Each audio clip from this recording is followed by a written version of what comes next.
नमस्ते बच्चों। आज हम जो है आपको परिसर पढ़ाएंगे। अभी जो है आपकी दिवाली की छुट्टी खत्म हो गई है, तो धीरे धीरे अभी पढ़ना हम फिर से शुरू करेंगे। तो आज हम परिसर में आपको पढ़ाएंगे घर की रसोई के बारे में कि रसोई में क्या होता है, कैसे होता है, क्या करना चाहिए, क्या नहीं करना चाहिए। तो आप सबको पता है आखिर रसोई में क्या होता है, तो आप सब बोलेंगे रसोई में खाना पकाया जाता है, तो आपकी बात बिल्कुल सही है। तो खाना पकाने के लिए हमको किन किन चीज़ों की ज़रूरत पड़ती है ये भी ध्यान में रखना है। और सुबह से लेकर के शाम तक हम कम से कम 2-3 बार खाते हैं। कभी हल्का फुल्का नाश्ता करते हैं, दोपहर में खाते हैं, शाम को खाते हैं। तो खाने पीने के लिए क्या क्या चीज़ें बनाई जाती है, हम क्या क्या खाते हैं, ये भी ध्यान में हमको रखना है। तो सुबह जैसे अभी है आपको दूध पीना है, तो आपको पता है कि दूध बिना गर्म किए आपको दिया नहीं जा सकता। या कुछ लोग चाय भी पीते हैं, तो चाय को भी क्या होता है गर्म करना पड़ता है। गर्म क्या करना पड़ता है, चाय को उबालना पड़ता है। इसी तरीके से और भी हम जो दूसरी चीज़ें खाते हैं, या रोटी है, सब्जी है, चावल है, दाल है, पूड़ी है, या नाश्ते के लिए और लोग समोसा लेते हैं, वड़ा लेते हैं, इन सब चीज़ों को भी हम खाते हैं। और दूध को उबाल करके भी कुछ चीज़ें बनाई जाती हैं, जैसे खीर है या मावा है। तो क्या इन सब चीज़ों को पकाने का तरीका एक ही है, या इन सबको पकाने का तरीका अलग अलग है, ये भी हमें देखना है। और इन सब चीज़ों को पकाने में जो साधन लगते हैं, या किन चीज़ों से ऊष्मा दी जाती है, ऊष्मा से मतलब है गर्मी, आखिर किन चीज़ों से हम इनमें गर्मी देते हैं, और ये भी ध्यान में रखना है कि आखिर इनको कब तक पकाना है, ये भी ध्यान में रखना होगा। तो सभी भोजन को पकाने का तरीका अलग होता है। जैसे कुछ खाद्य पदार्थ, खाने वाली चीज़ें जो होती है वो तलकर पकाई जाती है। जैसे पूड़ी है, तो पूड़ी को क्या किया जाता है, बनाने के बाद कढ़ाई वगैरह में उसे डाला जाता है।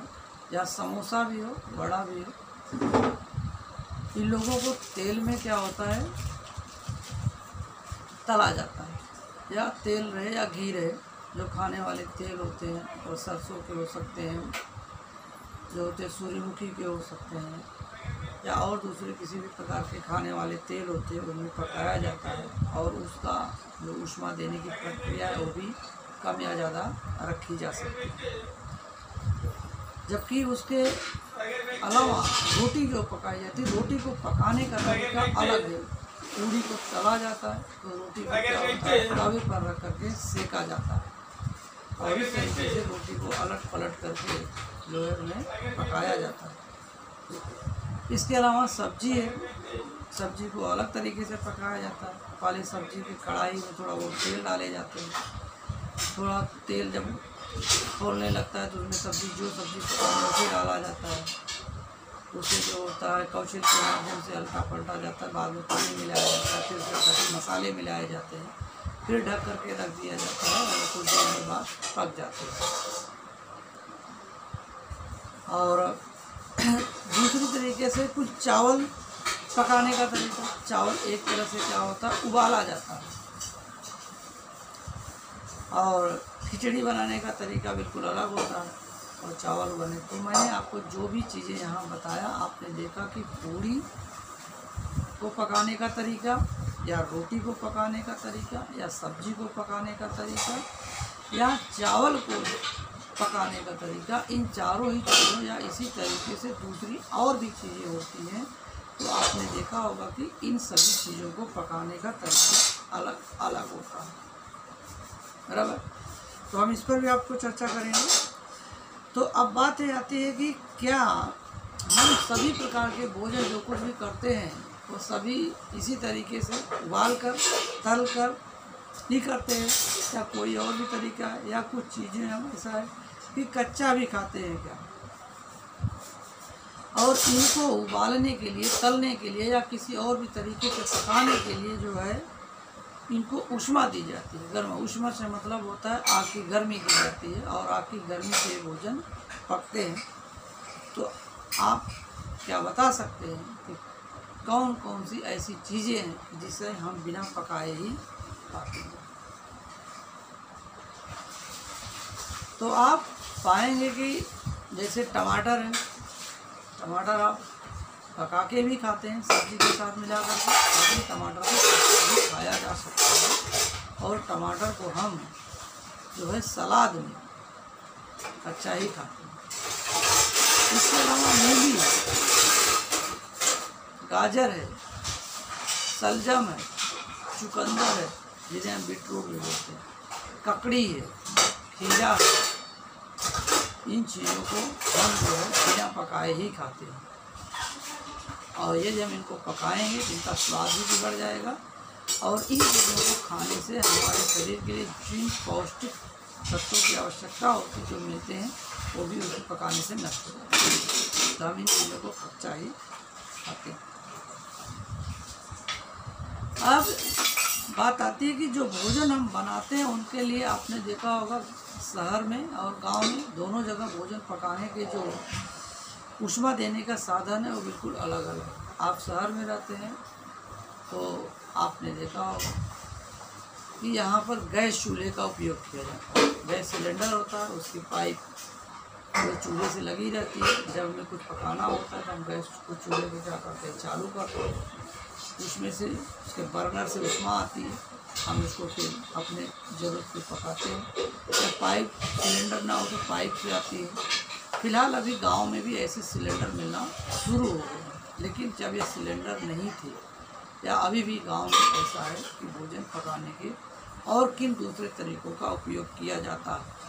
तो आप पाएंगे कि आप गांव में कभी गए होंगे तो आपने देखा हो कि गांव के लोग क्या करते हैं, एक मिट्टी का चूल्हा होता है, उसमें वे लोग लकड़ी डाल करके अपना भोजन पकाते हैं। तो लकड़ी को जलाते हैं, उससे ऊष्मा मिलती है।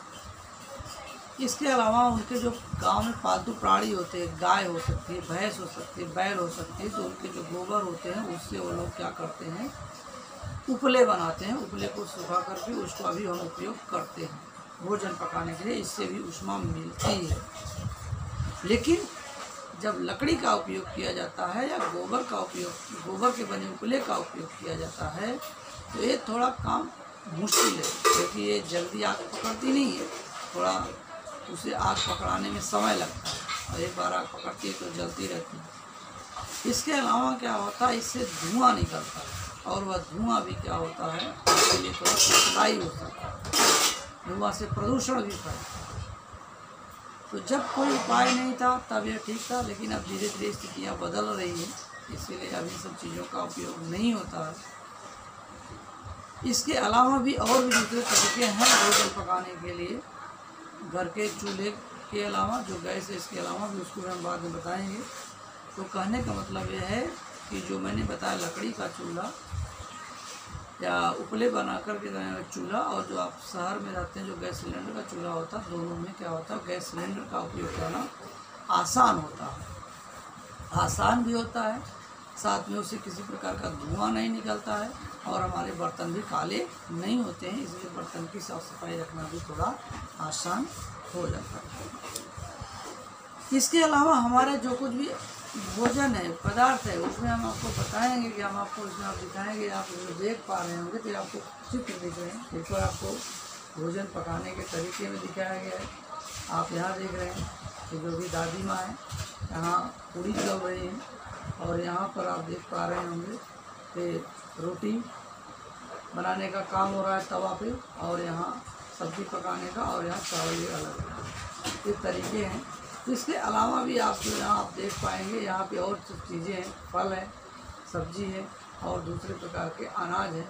तो कहने का मतलब है इन सब चीज़ों का हम उपयोग कैसे करते हैं, हमको ये भी जानना जरूरी है। तो क्या है कि हमारे देश में जो होते हैं इतने सारे लोग रहते हैं और अलग अलग क्षेत्रों में अलग अलग तरह के खाद्य पदार्थ जो होते हैं उपयोग में लाए जाते हैं, और उन खाद्य पदार्थों को पकाने का तरीका भी अलग अलग है और चीज़ें भी अलग अलग हैं। तो हमने पहले बोला कि हम गेहूं से बनी हुई चीज़ों का उपयोग करते हैं, लेकिन गेहूं से जो होता है आपको मालूम है कि रोटी भी बनती है, पूड़ी भी बनती है, और आपको आइडिया जो होगा, जानकारी होगी तो लिट्टी भी बनती है। तो पूड़ी जो होती है उसको तल करके बनाया जाता है, और जबकि सेक करके बनाया जाता है, और जबकि जो लिट्टी बनाई जाती है वो जो गाँव में उपले वगैरह होते हैं उसके आटे अंदर लिट्टी को डाल करके, आटे को गोल करके वो डाला जाता है और वो पक जाता है। तो लिट्टी बनाने को फ़िलहाल अभी आधुनिक तरीके से नए नए तरीके भी आ गए हैं। इसके अलावा जो होता है, जो लोग मांसाहारी अंडे खाते हैं, मांस खाते हैं, तो अंडे को क्या करना पड़ता है, अंडे को उबाल करके वो पानी में उबालना पड़ता है, और अंडे का आमलेट बना करके करते, तवा वगैरह होता है, इन दोनों के भी होता है अंडा ये, लेकिन उनको पकाने के तरीके दोनों के अलग अलग। इसके अलावा मांस है, मांस को भी लोग अपना जो है उबाल करके ही पकाया जाता है। इसके अलावा मछली भी है, मछली को आग में भून करके भी लोग खाते हैं। इसके अलावा उनको जो है तल करके भी खाते हैं, या और भी दूसरे तरीके से पका कर उनको बनाते हैं। तो इस ढंग से आप देखते हैं कि हमारे पास जो भी अलग अलग खाद्य पदार्थ हैं, खाने वाली चीज़ें हैं, लोग उन्हें अलग अलग तरीके से पकाते हैं। इसके अलावा हमने पहले बताया कि कुछ चीज़ों को उबाल करके पकाते हैं। जैसे भात बनाने के लिए चावल को क्या किया जाता है, पानी में डाला जाता है, तो पानी में वो चावल उबलता है और वो तुरंत पकता है। और पूरी है, पकौड़ी है, समोसा है, वड़ा है, इनको जो है तला जाता है। और इसी ढंग से कुछ चीज़ें आपने घर पे देखा होगा, या इडली बनाया जाता है। इडली हमारे दक्षिण भारत के लोगों का पसंदीदा भोजन है, इडली है, मोदक है। इन चीज़ों को भाप दे करके पकाया जाता है। इनको न तो तला जाता है, न उबाला जाता है, और न सेका जाता है, इनको भाप दे करके पकाया जाता है। और इस ढंग से रोटी है और भाखरी जो मोटी रोटी भी है, इनको सेक करके तवे पे रख करके पकाया जाता है। और उष्मा आखिर इनको इस ढंग से पकाया क्यों जाता है, बातें भी है। पकाने से क्या होता है, हमारा जो भोजन होता है, जैसे चावल है, तो आपने कच्चा चावल देखा होगा, कच्चा चावल बहुत ही कठोर होता है, कड़क होता है, उसे हम खा नहीं सकते। और आपने कभी कच्चा चावल खा के देखिए जरा, थोड़ा सा, बहुत ज़्यादा नहीं, तो उसका आप टेस्ट देखिए, तो पहली बात तो दांत से खुद ही महसूस होता है, वह कठोर होता है और वह उसका स्वाद भी अलग होता है। लेकिन उसी चावल को जब उबाल दिया जाता है, पका दिया जाता है, तो आप उसका स्वाद बिल्कुल अलग हो जाता है पके हुए चावल का, और साथ में वो बिल्कुल नरम भी हो जाता है। और यह आपके शरीर पे जो हमारे पाचन तंत्र हैं उनको पचाने में भी आसानी होती है, और साथ को भोजन पकाने से थोड़ा चटपटे हो जाते हैं और स्वादिष्ट भी बनते हैं, क्योंकि उनको पकाने के लिए हम नमक और अन्य प्रकार के मसालों का उपयोग करते हैं।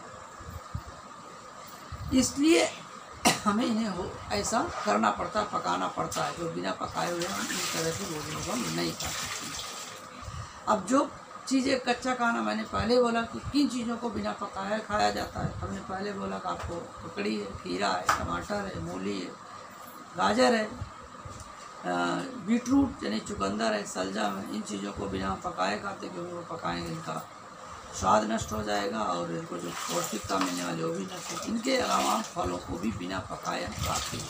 हर प्रकार का फल जो होता है बिना पकाए ही खाया जाता है। केला ऐसा है तो कच्चा उसकी सब्जी भी बनाई जाती है, और पक गया तो फल है और उसको खाते हैं। इसको भी आप ढंग से उपयोग में लाते हैं। तो किसी भी प्रकार के फल को उपयोग में नहीं कर सकते पका करके। इसमें इसलिए आपको ये दिखाया गया कि ढंग से देखिए आपको ये दिया गया है। इसके अलावा अब बात है कि स्वाद के अंदर आपको पता होगा, आप क्या है, आप बता सकते हैं कि स्वाद कितने प्रकार के होते हैं। हमने इसके पहले आपको बताया। स्वाद जो होता है कितने प्रकार के होते हैं हम बताएं, इससे बेहतर है कि आप बताइए। पहले बात देखिए, जैसे गुड़ है या शक्कर है या गन्ना आप चूसते तो उसका स्वाद क्या होता है, आप बोलेंगे मीठा, बिल्कुल सही। इसी तरीके से इमली है, आप खाते हैं, बहुत अच्छा लगता है। तो इमली का स्वाद क्या होता है? अब इमली का स्वाद क्या होता है? या कच्चा आम जिसे हम कैरी बोलते हैं, कच्चा आम का या इमली का स्वाद, या एक प्रकार का कैंत होता है, मराठी भाषा में कवड़ भी बोलते हैं, ये भी क्या होते हैं? खट्टा होते हैं। तो खट्टा भी एक स्वाद का प्रकार। इसके अलावा घर पे एक सब्जी आती है, आपने देखा होगा, आपको शायद ही किसी को पसंद हो, करेला। या गांव में जाते हैं कभी नीम की दातुन करना पड़ जाए, या नीम की पत्ती आप कभी थोड़ा सा खा के टेस्ट कीजिए, तो देखिए इनका क्या स्वाद होता है, करेले या नीम की पत्ती का। तो आप पाएंगे करेले या नीम की पत्ती का जो स्वाद होता है वो क्या होता है? कड़वा होता है। ये भी एक स्वाद का प्रकार है, कड़वा। और नमक से बनी हुई चीज़, जैसे एक नमकीन होती है, आपको बार बार बताया समुद्र का पानी नहीं पीते क्योंकि वो खारा होता है टेस्ट में, स्वाद में। तो नमक से भी ढेर सारी चीज़ें मिलती है, आप नमकीन खाते हैं या और भी दूसरी चीज़ें होती हैं। तो जब अपने खाने वाले भोज्य पदार्थों को क्या होते हैं, खाए जाते हैं, तो क्या होते हैं? नमकीन बनाया जाता है। तो नमकीन भी यानी एक जो है स्वाद का प्रकार है। इस तरीके से आपने देखा कि स्वाद के कितने प्रकार हुए, और मीठा, कड़वा, खट्टा और नमकीन, ये स्वाद के 4 प्रकार होते हैं। आप बोलेंगे नहीं और भी, और क्या? मिर्ची खाते हैं आप, तो मिर्ची कैसी होती है? तीखी होती है। लेकिन तीखा जो होता है वो मिर्ची का कोई स्वाद नहीं, तो तीखा क्या करता है? आपकी जीभ को जला देता है। और आपको पता है कहीं आग लग जाए तो उसको बुझाने के लिए पानी की ज़रूरत होती है। उसी ढंग से जब भी आपके मुंह में मिर्ची चली जाती है तो आप दौड़ कर तुरंत पानी पीते हैं। जब तक मुंह में पानी रहता है तब तक आपको आराम रहता है, लेकिन जैसे पानी खत्म फिर वैसे। तो कहने वाला मिर्ची का जो स्वाद खाने पे जो आपको तीखा महसूस होता है, वह तीखा स्वाद का प्रकार नहीं, तो बल्कि आपको जीभ को जलाता है। 4 जो है स्वाद के प्रकार होते हैं। तो अब हम यहाँ स्वाद की बात करें, हम तो भोजन पका रहे हैं, उसकी बात कर रहे हैं। तो आपने देखा होगा जैसे आप मूंगफली का दाना, जिसे सिंगाना भी आप बोलते हैं, मूंगफली या सिंगाना जो होता है वह कच्चा भी खाया जाता है और भून के भी खाया जाता है। तो आप दोनों का स्वाद आप बताएं, आपको टेस्ट भी आपने खाया होगा। तो कच्ची मूंगफली के दाने खाने पर उसका स्वाद कैसा लगता है, और मूंगफली को जब भून देते हैं तो उसका स्वाद कैसा लगता है? तो आप ही बताइए कि दोनों, आप पाएंगे कि दोनों के स्वाद में अंतर होता है। इसके अलावा आप घर पे कभी कभी पापड़ बनता है, या किसी खास विवाह मौके पे जाते हैं, शादी विवाह में, तो भी आप पापड़ खाते हैं। तो पापड़ को 2 तरीके से पकाया जाता है। एक तो पापड़ को सेक करके पकाया जाता है, और दूसरा पापड़ को उबाल कर भी पकाया जाता है। आप दोनों तरह के पापड़ को खाइए और आप खुद उसके स्वाद के बारे में अंतर कीजिए। आप पाएंगे कि भून कर पकाए जाने वाले और तल करके पकाए जाने वाले दोनों ही तरह के पापड़ के खाने के स्वाद में अंतर होता है, और उन्हें अलग अलग स्वाद लेना होता है, तो ऐसा करना होता है। ठीक उसी ढंग से आप एक कच्ची आलू ले लीजिए, उसको हल्का से काट के खाइए, उसका स्वाद देखिए। और आपके घर में सब्जी बनी हो आलू की, या आलू को सिर्फ आलू को उबाला गया, उस आलू को उबाल के एक फाक खाइए, देखिए उसमें क्या अंतर होता है। आप पाएंगे कि उसमें भी अलग अलग उनका स्वाद में अंतर होता है। इसी ढंग से जो आप चावल उबाल करके खाया जाता है, चावल को भी और भी दूसरी तरीके से चावल के अलग अलग स्वाद होते हैं। चावल को जब चावल जिसमें से निकलता है उसको चावल को हम एक्चुअल धान बोलते हैं। तो धान में क्या होता है, धान के जो छिलका होता है और उस छिलकों के निकाल देने के बाद वो चावल बनता है। तो धान के छिलके सहित यदि उबाल दिया जाए, छिलका सहित धान को उबाल दिया जाए और उबालने के बाद उसे सुखाया जाए और सुखाने के बाद उसका छिलका अलग किया जाए, फिर उसको भूना जाता है, तो आप जो कुरमुरा खाते हो कुरमुरा बन जाता है। तो कुरमुरे का स्वाद बिल्कुल अलग होता है, क्योंकि क्या क्या प्रक्रिया, धान को छिलके से उबाला गया, उबालने के बाद सुखाने के बाद उसके चावल को निकाले गए, फिर भूना गया, तो अलग आकार में भी बन जाता है और साथ में उसका स्वाद अलग होता है। धान को छिलके से बिना उबाले ही भूनिए, तो उस भूनने पर वो जो कुरमुरा बनता है वो अलग तरह का बनता है और उसका स्वाद भी अलग होता है। और धान को बिना उबाले उसका छिलका निकाल के धान चावल को भूना जाए, उसका स्वाद अलग होता है। और धान को बिना उबाले जब उसका छिलका निकाल करके उबाल दिया जाता है, जिसको पाया हम ज़्यादातर खाते, उसका स्वाद अलग होता, सब दान ही होता। लेकिन दान पकाने के जो तरीके चार थे, उन चारों को पकाने के तरीके से उस चावल के जो होते स्वाद अलग अलग बन जाते हैं। लेकिन सब में पकाने का बिना पकाए चावल को खाया नहीं जाता है, लेकिन पकाने से, भूनने से, उबालने से जो होता है अलग अलग स्वादिष्ट बनता है, नरम बनता है और अपने शरीर को पचाने में आसानी भी होती है। अब बताती है कि खाद्य पदार्थों को भोजन पकाने के लिए हम इन जिन चीज़ों को पकाते हैं उनको हम किन चीज़ों से पकाते हैं। ईंधन, तो एक शब्द है ईंधन और एक शब्द है ज्वलनशील पदार्थ। इन दो चीज़ों के नया शब्द है, शायद आपने अभी सुना नहीं होगा। किसी इन दोनों बारों में ज्वलनशील पदार्थ का मतलब होता है जो जलता है, जो जले वो ज्वलनशील पदार्थ है। तो आप बहुत सारी चीज़ें आप देखते होंगे घर पे भी, ऐसे भी जो जले उसको हम आप ज्वलनशील पदार्थ, जैसे हमने पहले ही बोला लकड़ी है, तो लकड़ी जैसे आग के संपर्क में आती है और जलने लगती है, तो आप लकड़ी को बोल सकते हैं कि लकड़ी ज्वलनशील पदार्थ है। पेड़ पौधों की सूखी पत्तियाँ, पेड़ पौधे की पत्तियाँ सूख गई हैं, वो भी आग के संपर्क में आएगी तो तुरंत जलने लगती, तो उसको ज्वलनशील पदार्थ हो जाता है। इसके अलावा घर में पूजा होती है तो आरती लेने के लिए देखिए एक सफ़ेद रंग का पदार्थ होता है जिसे हम कपूर बोलते हैं, या लड़की लोग जब अपने भाई को राखी बांधते तो थाली में रखते हैं कपूर, उसको माचिस से जलाते तुरंत जलने लगता है। हम कपूर को भी बोल सकते हैं ज्वलनशील पदार्थ। या डीजल है, पेट्रोल है, केरोसिन है, जिसे गांव में घासलेट या रॉकेल या मिट्टी का तेल भी बोलते हैं, ये सब भी जलते हैं। इन सबको भी हम ज्वलनशील पदार्थ कर सकते हैं। और गांव में जो गाय भैंस और बैल के गोबर से बनने वाले उपले हैं वो भी जलते हैं, सूखने के बाद हम उन्हें भी ज्वलनशील पदार्थ बोल सकते हैं। और इनको हम ज्वलनशील पदार्थ के साथ साथ हम चूँकि इनका उपयोग करते हैं अपने काम के लिए, और इसलिए हम इनको क्या बोल सकते हैं, ईंधन।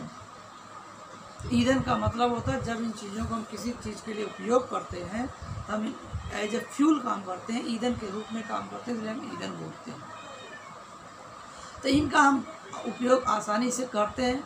मैंने पहले वाला भोजन पकाने का, या आजकल गांव में ठंडी पड़ रही है तो ठंडी पड़ती है तो भी क्या करते हैं लोग, तमाम प्रकार के खरपतवार वगैरह इकट्ठा करके क्या करते हैं वो जला देते हैं और उसके सामने लोग गर्मी लेते हैं, ये भी काम करते हैं। तो इसके अलावा एक पदार्थ होता है कोयला। कोयला दो तरह का होता है, एक लकड़ी का कोयला होता है, पत्थर कोयला होता है। तो लकड़ी का कोयला जलने में आसानी होता है, उसे घर में खाना पकाने के लिए ईंधन के रूप में उपयोग किया जाता है। लेकिन पत्थर के कोयले का उपयोग जो होता है वह पुराने ज़माने में जब रेलगाड़ी चलती थी, जो कोयले का इंजन होता था उसमें वह पत्थर के कोयले का उपयोग किया जाता था। आजकल पत्थर के कोयले से चलने वाले इंजन का उपयोग किया नहीं जाता है, लेकिन अभी भी पत्थर के कोयले का उपयोग बड़े बड़े ताप विद्युत भी जहाँ बिजली बनाई जाती है वहाँ पर उनका उपयोग किया जाता है।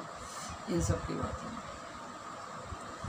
तो आप लोगों ने अब फिर वही है, जो चीज़ें हम बनाते हैं, आप दो चीज़ें आप देख सकते हैं कि यहाँ ये दोनों ही चीज़ों को आपने देखा होगा।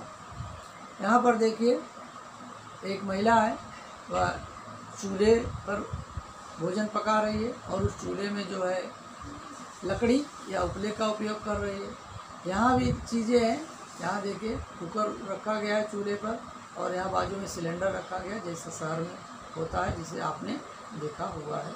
ये भोजन पकाने का तरीका। लेकिन जो आपने चूल्हा देखा, चूल्हे पर जो लकड़ी का उपयोग किया जा रहा है या उपले का उपयोग किया जा रहा है, इससे नुकसान कितना हो रहा है, प्रकृति का नुकसान, हमारे वायुमंडल का नुकसान कितना हो रहा है, हमारे परिसर का नुकसान कितना हो रहा है। तो जब भी लकड़ी सूखी जलाने के लिए लकड़ी का सूखे होना बहुत ज़रूरी है, तो सूखी लकड़ी का उपयोग करते हैं। लेकिन भोजन पकाना जितना होता है उतने पकाने के लिए रोज़ रोज़ सुबह शाम दोपहर हर चीज़ को, चाय पकाना है, भोजन पकाना है, कुछ चीज़ तलना है, भूनना है, इतनी पर्याप्त लकड़ी होती नहीं। तो लकड़ी पाने के लिए क्या किया जाता है, हमको पेड़ों की कटाई करनी पड़ती है। और जब पेड़ों की कटाई होती है तो इससे हमारे पर्यावरण को नुकसान पहुंचता है।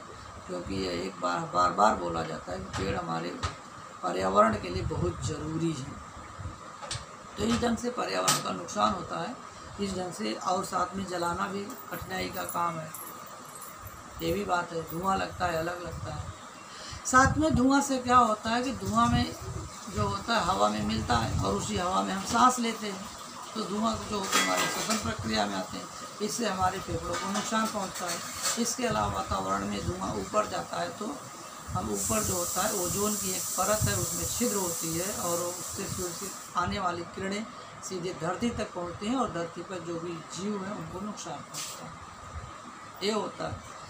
इसके अलावा बर्तन भी काले होते हैं, जिसे साफ करना भी थोड़ा कठिनाई होती है। ये घर के अंदर खाना पक रहा है तो घर के अंदर की छत, दीवारें ये भी काली हो जाती है। तो एक धुआं से काला कैसे होता है? जो धुआं में जो होता है वो काले काले कण होते हैं, जिसे हम कार्बन बोलते हैं, और वह कार्बन ही जब पूरी तरह बाहर नहीं निकल पाते तो दीवारों में चिपक जाते, जिसकी वजह से जहाँ भी खाना पकाया जाता है वह रसोई घर क्या होता है पूरी तरह से काला हो जाता है। और धुआं अच्छे से निकल जाए, इसीलिए जब घर के अंदर खाना बनाए जाते हैं तो क्या होता है दरवाजे, खिड़की या रोशनदान को पूरी तरह खुला रखा जाता है। रोशनदान क्या होता है, घर में एकदम ऊपर देखे धुआं को निकलने की ये बनाई गई जगह होती है, तो धुआं जितने जल्दी से निकल जाता है उतना ही अच्छा होता है और ये कठिन वाला काम है। और जबकि दूसरा हमने जो देखा सिलेंडर से जो खाना पकाया जा रहा है कुकर पे, बंद कर दो, आसान होता है, ये भी होता है। तो आप देखते हैं इसके अलावा भी और भी जो चीज़ें होते हैं भोजन पकाने के लिए, और भी तरह के जो चूल्हे का उपयोग होता है। एक तो आप शहर में रहते हैं, आपने सिलेंडर देख लिया, गैस चूल्हा। दूसरा आप गांव में देखा चूल्हा। उसके तरह का अलावा और भी आपको जो चूल्हे दिख रहे हैं, आपको यहाँ देखिए ये भी एक चूल्हे का प्रकार है और ये भी एक चूल्हे का प्रकार है। इसमें क्या होता है कोयला रखा जाता है, इसमें कोयले को रख करके कोयले से आग लगाई जाती है और जब कोयला जलने लगता है तो उस पर चीज़ों को क्या करती है रख दिया जाता है और वो फिर पकता है, या उबालने के लिए जो या कुकर रखती है, जो कुछ भी रखती है। तो लेकिन इसमें भी धुआं होता है, लेकिन लकड़ी या उपले की अपेक्षा थोड़ा धुआं यहाँ पे कम होता है और इसमें भी राख निकलती है, तो राख की साफ़ सफाई करनी पड़ती है। ये भी तरह तरह से जो होते हैं अलग होते हैं।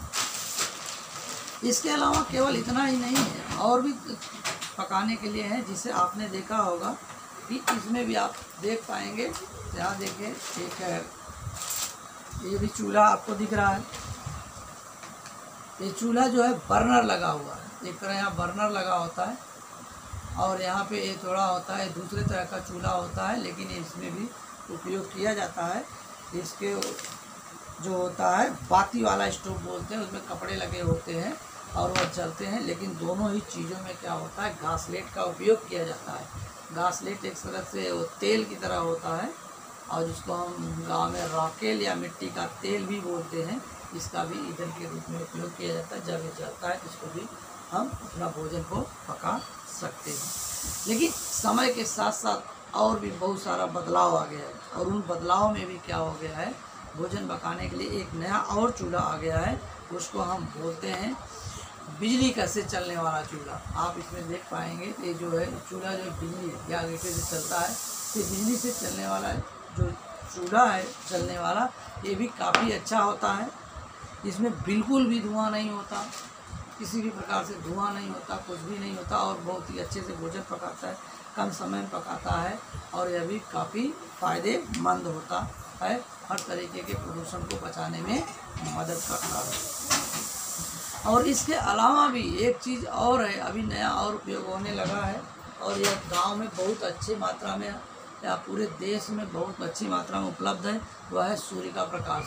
सूर्य के प्रकाश से मिलने वाली ऊर्जा, आपको पता है कि हमको सूर्य से न केवल उजाला मिलता है बल्कि सूर्य के प्रकाश से हमको गर्मी भी मिलती है और इस गर्मी का उपयोग करके हम तरह तरह की चीज़ों को बनाते हैं। अभी सूरज की गर्मी से आपको मालूम होगा, शायद शहर गांव में मुझे आइडिया नहीं, लेकिन शहरों में आपने देखा होगा कि सूरज की रोशनी से चलने वाले जो होते हैं बल्ब होते हैं, जिसे हम सौर ऊर्जा से चलने वाले बल्ब होते हैं, वो जलाए जाते हैं और सूरज की इस रोशनी से जो होता है पर्याप्त मात्रा में हमें बिजली मिलती है और इससे गाँव के जो मोटर पंप होते हैं उनका उपयोग किया जाता है। मोटर पंप जाते हैं जिससे खेतों में किसानों की सिंचाई के काम आते हैं। आजकल सूरज की रोशनी का उपयोग करके जो होते बसें चलाई जाती है, रेलगाड़ी भी चलना शुरू हो गई है। तो आने वाले भविष्य में ऐसा होगा कि जब रेलगाड़ियाँ हो सकता हो कि डीजल से न चले, बिजली का भी उपयोग कम हो, क्योंकि बिजली बनाने के लिए बहुत सारा खर्च होता है। लेकिन सूरज की रोशनी का उपयोग जो होता है बहुत ज़्यादा उपयोगी होता है। किसी ढंग से जो होता है हमको भोजन पकाने के लिए सूरज की रोशनी से भी जो है उपयोग करके भोजन बनाने के लिए ये अलग अलग चूल्हे बनाए गए हैं। एक अलग अलग तरह के चूल्हे हैं, सूरज की रोशनी से चलते हैं। इसमें कुछ आपको जलाना नहीं होता और इससे भी भोजन बड़ी आसानी से पकाया जाता है। और भी दूसरे तरह के सौर चूल्हों का उपयोग किया जाता है। और सौर कुकर भी आ गया, आप उसको धूप में रखिए, कुछ देर में आपका भोजन जो है कुकर में आपने जो भी रखा है, चावल दाल या सब्जी, वो बहुत जल्दी ही पक जाता है। तो इन सब चीज़ों को सौर चूल्हे का उपयोग करने का फ़ायदा क्या है? तो सौर चूल्हे का उपयोग करने का सबसे बड़ा फ़ायदा है कि इसमें किसी प्रकार का धुआं नहीं होता, आसानी से हो जाता है, किसी प्रकार का पर्यावरण का नुकसान हमारा नहीं होता, बर्तन भी हमारे काले नहीं पड़ते हैं और भोजन आसानी से पकता है, जल्दी से पकता है और ये आसान भी है। इसलिए हमें इसका भी उपयोग किया जाता है, अलग अलग तरीके से होता है। ओके, तो हमने आज जो है हम रसोई घर की बात कर रहे थे। तो रसोई घर में हमने क्या सीखा? तो उसमें दो चीज़ें कि हम जो भोजन सुबह उठ करके लेकर के हम जो कुछ भी खाते पीते हैं, चाहे वह दूध पीना हो, चाहे चाय पीना हो, चाहे कॉफ़ी पीना हो या और भी दूसरी चीज़ें खाना पीना हो, सुबह से शाम तक जो कुछ भी खाते पीते हैं वो हमारा क्या है, भोज्य पदार्थ है। और उनको पकाने का जो तरीका है हमने उस पर चर्चा की कि कुछ चीज़ों को हम उबाल करके उपयोग में लाते हैं, कुछ को सेक करके, कुछ को तल करके, कुछ को भून करके हम इनका उपयोग करते हैं। और कुछ चीज़ें ऐसी हैं जिनका उपयोग हम कच्चा ही करते हैं। फल है, मूली गाजर जो मैंने बताया। कुछ चीज़ें हैं पकाए जाते हैं और कच्चे भी खाए जाते हैं, जैसे टमाटर है तो कच्चा भी खाया जाता है, पकाया भी जाता है। और अब इन पकाने में किन ईंधनों का उपयोग किया जाता है? पुराने ज़माने से ही हम लोग जो है इन ईंधनों का उपयोग करते हैं। लकड़ी का उपयोग है, लकड़ी से जला करके भोजन पकाना, या अपने पालतू प्राणी गाय भैंस बैल है उनके गोबर के उपले बनाना, सुखा करके उनका उपयोग करना, ये भी है। और धीरे धीरे समय के साथ बदलता गया। हम जो है अभी जो है सिलेंडर में जो गैस आती है उसका हम उपयोग करते हैं, उससे खाना पकाया जाता है। या कोयले को जला करके मैंने बताया उससे भी भोजन पकाया जाता है। या और हम ईंधन के रूप में जो उपयोग कर रहे हैं, घासलेट, केरोसिन, रॉकेल का उपयोग कर रहे हैं, इसको भोजन पकाने के लिए हम उपयोग कर रहे हैं। नया तरीका आ गया बिजली से चलने वाला, जो मैंने बताया बिजली से चलने वाला चूल्हा, उसका भी उपयोग कर रहे हैं, बिजली उपलब्ध है तो। और सौर चूल्हा आ गया है, ये अलग। इसके अलावा भी भोजन पकाने के लिए हम एक चीज़ का और उपयोग करते हैं जिसे हम बोलते हैं गोबर गैस या बायोगैस। तो गोबर गैस क्या है और बायोगैस क्या है? तो गोबर गैस भी क्या होता है, उसमें सिर्फ अपने पालतू प्राणियों के गोबर को ही इस्तेमाल किया जाता है। एक प्रकार का गड्ढा बना करके उसमें ढक करके पाइप से कनेक्ट किया जाता है, उसमें गैस आती है, अपना भोजन पकाया जाता है। छोटे मोटे बल्ब भी जलाए जा सकते हैं ज़रूरत के अनुसार। लेकिन गोबर गैस की खासियत है कि उसमें सिर्फ और सिर्फ पशुओं के गोबर का ही उपयोग किया जा सकता है।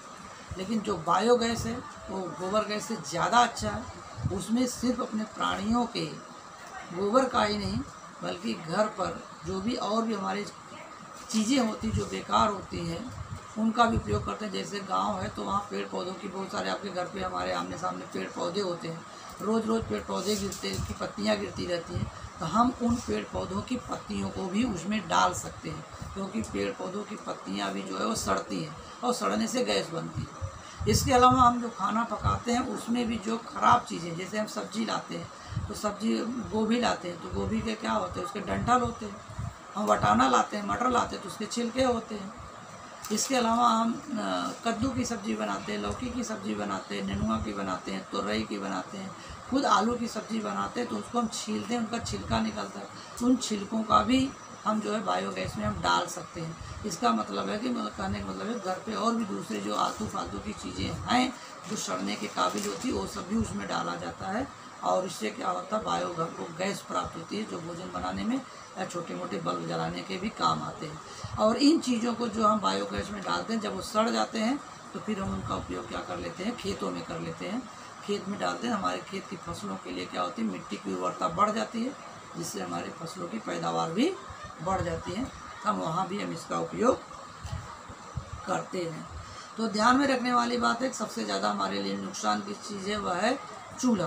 तो चूल्हे से क्या होता है, मैंने पहले बोला पर्यावरण का नुकसान होता है, क्योंकि हम चूल्हे में ज़्यादातर प्राणियों के गोबर का उपयोग करते हैं या तो लकड़ी, और लकड़ी पाने के लिए हमें क्या करता है, हरे भरे पेड़ों को काटना पड़ता है, और हरे भरे पेड़ों को काटने से हमारा वातावरण जो होता है नुकसान होता है, प्रकृति का संतुलन बिगड़ता है, और वह धुआं निकलता है, वह भी नुकसान करता है, वायु प्रदूषण फैलाता है, और वायु प्रदूषण को कम करते पेड़ पौधे, और अपने पेड़ पौधों को पहले से काटते, ये भी हमको नुकसान करता है। इसके अलावा अब हमें करना क्या चाहिए, अब हमने पहले बताया रसोई घर में कोयले की अंगीठी का उपयोग करते हैं, या चूल्हा करेंगे तो घर काला होगा, तो मैंने पहले बोला कि इसका उपयोग हो सके तो बंद कीजिए, क्योंकि ये पर्यावरण को नुकसान पहुंचा रहा है। और घर के दरवाजे खिड़की जब भी इसका उपयोग खुला रखा जाए, ताकि उनमें जो धुआं हो, धुआं बाहर निकल जाए, और धुआं के बाहर निकलने से जो कार्बन के कण होंगे दीवारों पे चिपकेंगे नहीं, और घर काला नहीं होगा।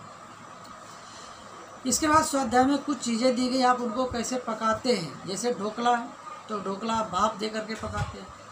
खट्टी दाल है, तो दाल को उबालना पड़ता है। गुजिया है, गुजिया तलना पड़ता है। थाली पीठ है, उसको भी पकाना पड़ता है। बासुंदी, इसको पकाने की कोई ज़रूरत नहीं होती। और रसा शोरबा जो होता है, इसको भी पूरी तरह पकाने की ज़रूरत नहीं होती। दूसरा है दूध से बनाए जाने वाले खाद्य पदार्थों की सूची बनाई। अब दूध से क्या क्या बनता है आप जानते हो। अभी आपको दूध से हम दही बनाते हैं,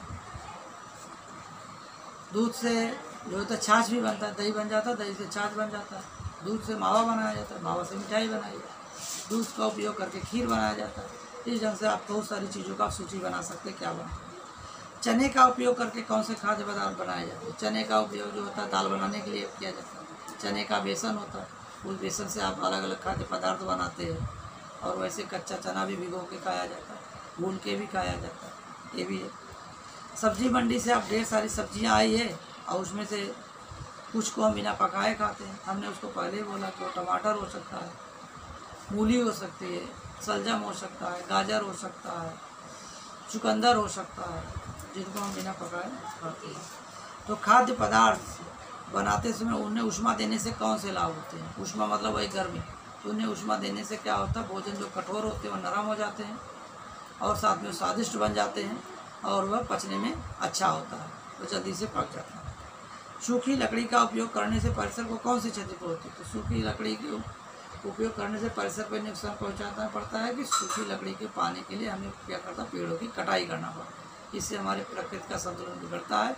पेड़ हमारे वायु प्रदूषण को कम करते हैं, और जब पेड़ कट जाएंगे तो वायु प्रदूषण बढ़ेगा, और उससे हमें तरह तरह की बीमारियाँ होंगी। भोजन बनाने में बायोगैस के उपयोग से कौन से लाभ होते हैं। तो बायोगैस हमने अभी लास्ट में आपको बताया कि बायोगैस में हम घर की जो भी चीज़ें हैं, मैंने बोला हर प्रकार की सब्जी के छिलके, और घर पे पेड़ पौधे तो उनकी पत्तियाँ, और अपने पालतू प्राणी हैं तो उनके गोबर को एक में डाला जाता है, उससे हमको गैस मिल जाती है, जिससे भोजन पकाते हैं। और उस भोजन को पकाने से न किसी प्रकार का धुआं होता है, न प्रकृति का किसी से नुकसान होता है, भोजन भी अच्छे से पक जाता है।